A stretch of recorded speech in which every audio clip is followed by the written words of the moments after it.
Ukraine is set to hold presidential elections this Sunday.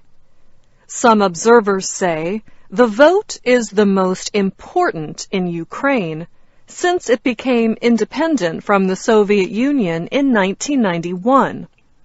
The voting comes 2 months after Russia's takeover of the Crimean Peninsula from Ukraine. Since then, separatists in eastern Ukraine have declared their independence from the central government, and security forces have clashed with separatists in a number of eastern cities. The events in Ukraine are being closely watched in Europe and around the world. The unrest has affected efforts by the United States to persuade some governments to change their policies. U.S. officials travel the world to build support on a number of issues, from the civil war in Syria to Iran's nuclear program.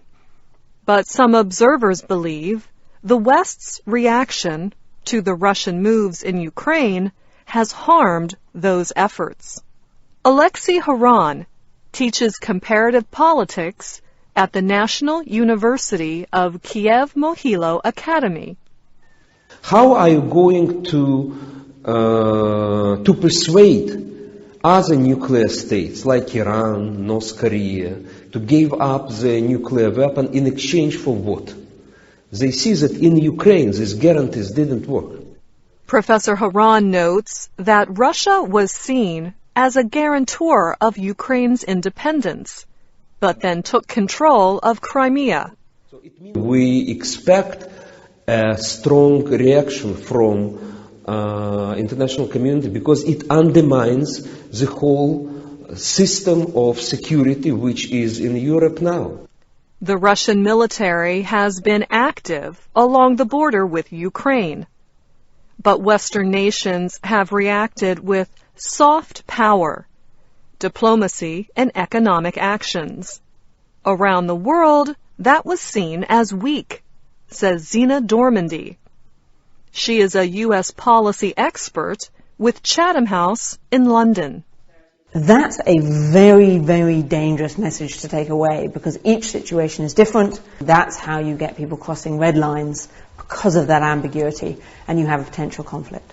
Still, she thinks, the soft power response is not as weak as it might seem. Absolutely not. The response will, in time, have significant effects on the Russian economy. Some of those effects are already being felt. Russian President Vladimir Putin has started to distance himself from militants in eastern Ukraine, at least officially. However, observers agree the Russian takeover of Crimea cannot be undone, and they say the danger still exists of a Russian invasion of eastern Ukraine. So if other countries are looking for lessons learned in the Ukraine crisis, it may be too early to know what they are. I'm Anna Mateo.